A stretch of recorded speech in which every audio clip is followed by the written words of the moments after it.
Hello everyone, this is K1 from MBT. In this session, which is part 4 of the series of CFD simulation of ECM lithium-ion battery, first I'm going to give you some tips on the Fluent Solver setup and terms and definitions that we're going to use in the Fluent Solver. And second, we go through the Fluent Solver setup and have the simulation. So the model we're going to use during this session is the MSMD battery model. It is known as a multi-scale, multi-domain model which uses different e-chemistry models to relate the local current density to the potential field. In Ansys Fluent, we have three main e-chemistry models. The first one is the NTGK empirical model. It's a semi-empirical approach which can use empirical solutions or empirical data. It can solve electrical potentials for the current collectors. It's very good for cell or pack integration. It can be used for non-uniform state of charge. And in terms of heat transfer, it's very good to determine the heat distribution in the battery. The second one, which is the aim of this simulation, is the equivalent circuit model or ECM. It's an empirical parameter fit which can use test data to define the coefficients we're going to need during the simulation. It's very good for pack optimization, and in terms of computational cost, it's very simple and computationally very fast. The third one, which is the most expensive in computation, is a Newman P2D model. It can be used for detailed electrochemistry modeling. It can solve particle and electrode level, including electrolytes. It's very good for cell design because it can capture complexities, but it's very difficult to obtain all input parameters from experimental data to define different parameters and coefficients we're going to need during the simulation. There are four terms that I'm going to introduce to you before going through the simulation. The first one is a SOC or a state of charge. It means how much energy your battery has. Second one is DOD or depth of discharge. The third one is UDS or user-defined scalar. For example, when we're going to define the materials for the electrode or the active zone of the cell, we need to define a user-defined scalar. The last one is the C rate. C rate actually defines the speed of discharge of your battery. For example, a 1 C rate means that the discharge current will discharge a battery in 1 hour. So now we're ready to go through the simulation and see what happens. So here we are in the Ansys software, and we're going to launch the Fluent Solver to start the simulation.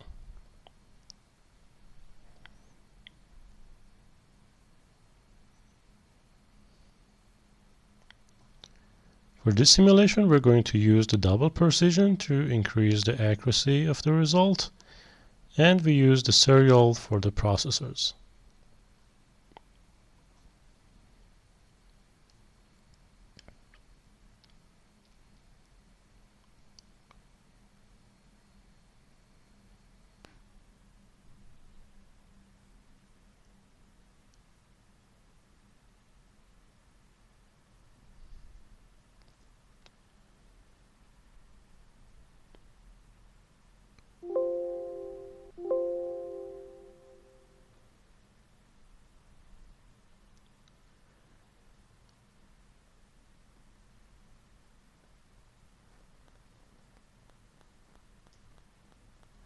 As you can see, we have the mesh generated here. It's a fine mesh.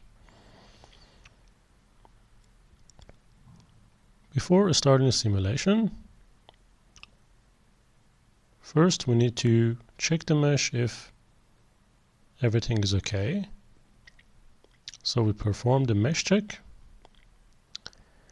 As you can see, the minimum volume is positive and everything is okay. As this is a time-dependent simulation, we use the transient mode, and in the physics tab we're going to enable the energy in order to have the temperature distribution of the battery cell.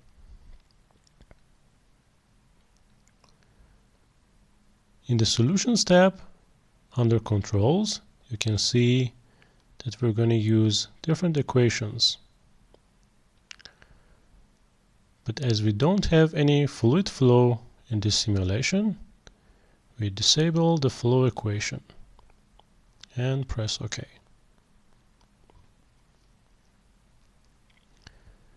Now here we can insert and load the MSMD battery model by using define models add-on module. You can see that we have different models. For example, number 3, the fuel cell and electrolysis model, and the one we're going to use is number 8, the dual potential MSMD battery model. So we just simply insert 8 and click enter.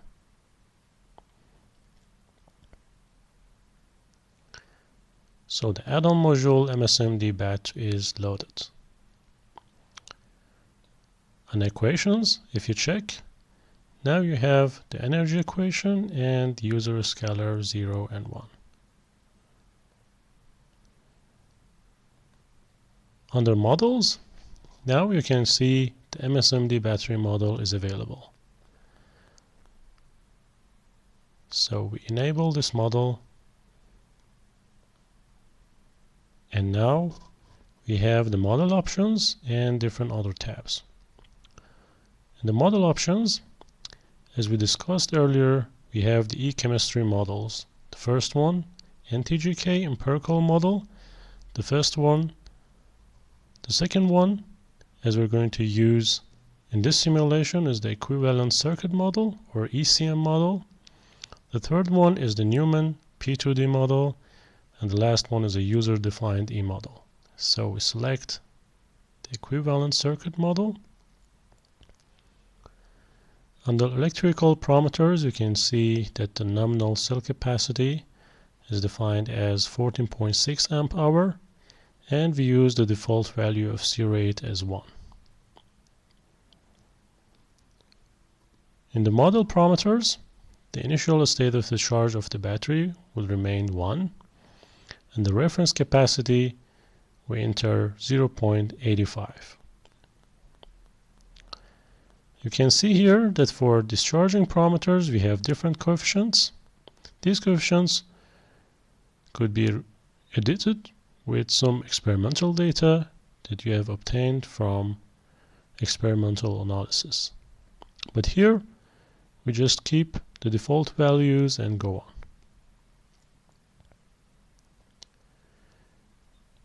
In the Conductive Zones tab, we have different zones. The active components, which is the cell zone here, the tap components, which are the negative and positive taps, and the busbar components.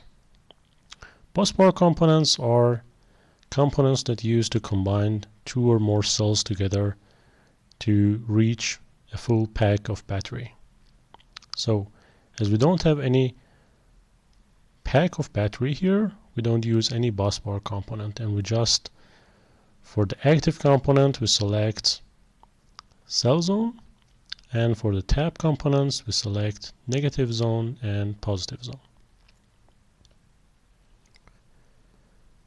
In the electric contacts, we can define the specific contact resistance of different contact surfaces that we have, for example negative tap or positive tap. And here, external connectors, we should define the negative tap and positive tap. So we just simply select the negative tap, and for the positive tap we select the P tap. Now in this tab we should define the print battery system connection information. By clicking on this print button, we actually allow the Fluent Solver to check every model and every components that we have just defined in order to show us that everything is going to be right with the model that we have selected. So we print the battery system information,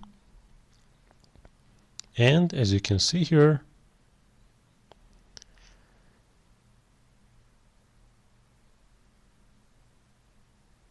we have initialized the battery model, and we can see the battery network zone information, each cell and zones.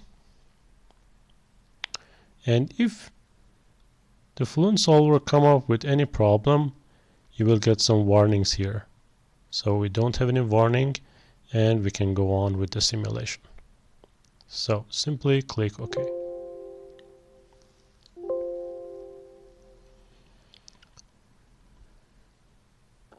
Now we should define the materials for the active zone and the passive zone. So from the solid material, we select aluminum and rename the aluminum to active material, and we give the chemical formula as A_M. We should change the density for the active material to 2092. And another parameter that we're going to define is the defined UDS diffusivity. It could be defined using two methods. The first one is defined per UDS, or defining it using a user-defined function. For the active material, we use the define per UDS option. In this option, we have two UDS numbers, UDS 0 and UDS 1. These two values are solved for the positive and negative potentials respectively. This could be used for specifying the electric conductivity of the active material. So for the UDS 0, we select the value of 1.19 e to the power of 6, and for UDS 1 we select 9.83 e to the power of 5 and click OK. So it's asking us that we change or create a mixture and overwrite aluminum, and we say yes. So now you can see that we have the active material here. The name is correct, the chemical formula, the density,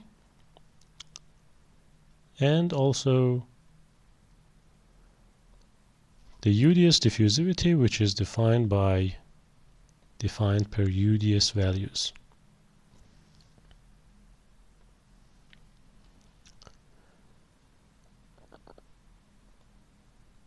Another material that we're going to define is for electrodes or passive materials. From material type of solid, we select the copper value and we copy it. So now we have the copper material here. We edit the name as tab material, and we give the chemical formula of T_M. We keep the default value of density as copper density, but for the UDS diffusivity here, for the tabs, we're going to use the user-defined function option. So we select this, and as you can see, we have a default user-defined function as battery e_cont MSMD bat. So we click OK, It asks again to change or create mixture, overwrite the copper, and we say yes. So now if we close and go back again to the tab material, we have everything all right. The density as copper density and the UDS diffusivity as user defined. Something again we should change is the electrical conductivity of the material, and we change it to 1e to the power of 7. So now everything is complete with the tab material. Now that we have defined the materials, we go to the cell zone conditions. As you can see, we have 3 zones: the cell zone, the negative zone, and the positive zone.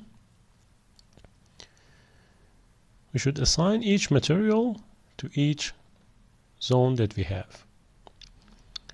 So for the cell zone, we select the active material. For the negative zone, we should select the tab material. And for the P zone, we should select again the tab material. So now we can go on with the battery conditions.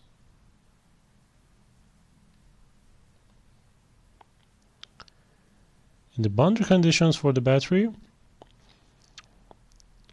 we should define the convective heat transfer coefficient for different zones. So for the wall cell zone,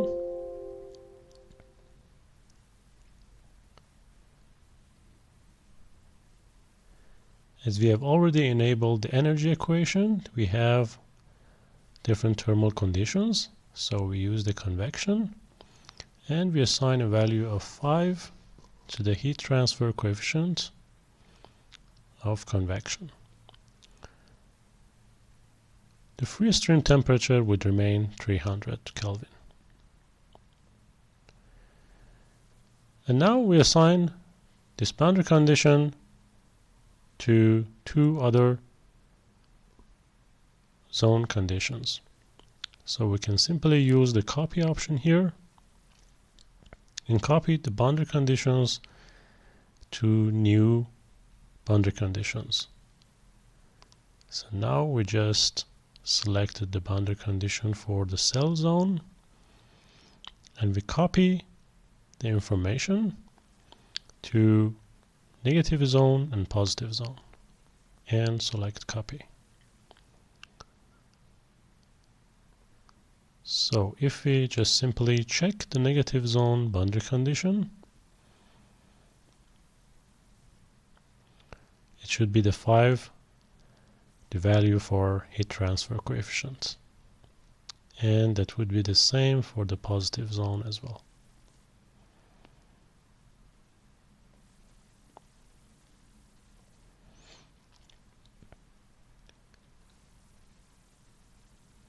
Now, by defining the boundary conditions, we can escape the methods and controls for the simulation, as these are not much important in this simulation. But for the residuals of the simulation, we disable the convergence criterion because we don't need any convergence.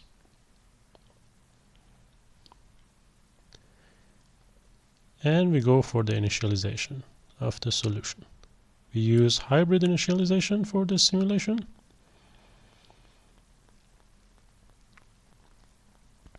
So the hybrid initialization is done,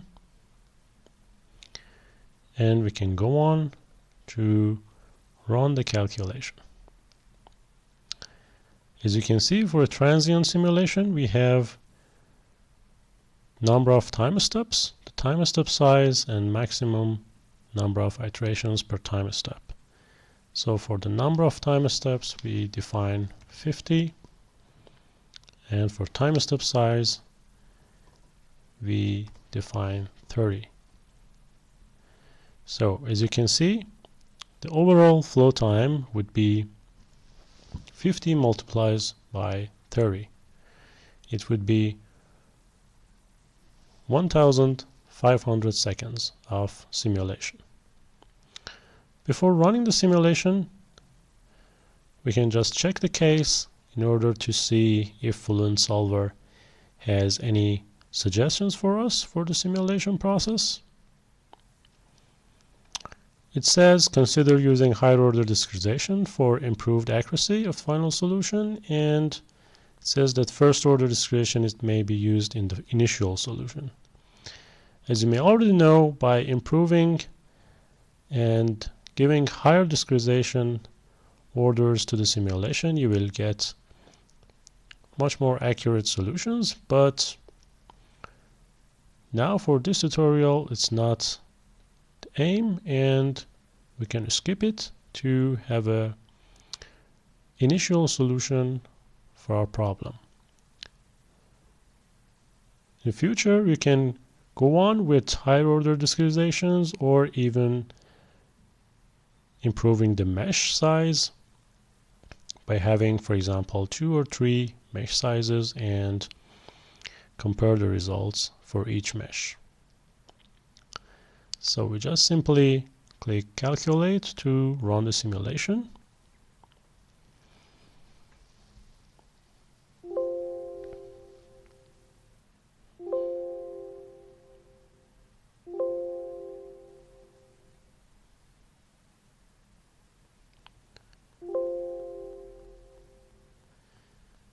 As you can see, we have the energy equation and the UDS values.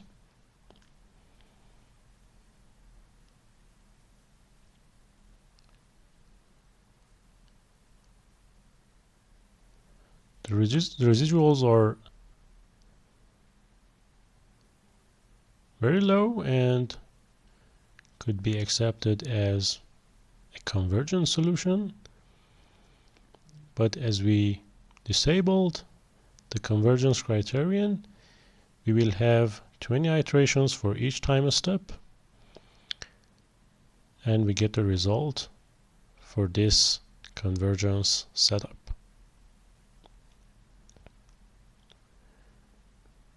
So this simulation must go for a while, and after finishing all the time steps, we get back to check the result. So now the calculation is complete, and we can have a look at the results. From the contours, we can select the user-defined scalars and have a look at the phase potentials of the positive tab. So we select from surfaces the cell zone and the positive zone. As you can see, we have the phase potentials of the positive tab. You can also select the phase potentials of the negative tab here. And finally, for the temperature distribution in the cell, we're going to select the temperature and the static temperature for all zones. So here's the temperature variation along the cell from the tabs to the bottom of the cell. As you can see, there is not much difference in the temperature. The highest and the lowest values are almost the same. In order to define the exact difference, we should actually change the precision of the values to, let's say, for example, 3, and apply. So now if you look at the temperature values, you can see 307.1 and 306.7. So we have a very slightly small change of temperature variation along the cell, but generally you can see that the tabs are cooler than the bottom of the cell. So this is all for this series of CFD simulations on lithium-ion battery using the ECM model in the MSMD battery model in Ansys Fluent. If you have any questions regarding this series, you can leave in the comments. I will get back to you as soon as possible. In the next series, we're going to have some extra material on the battery simulation. For example, the cell cooling, the battery pack simulation, or external and internal short circuit treatments. So please give a thumbs up and follow and subscribe for more videos. Thank you.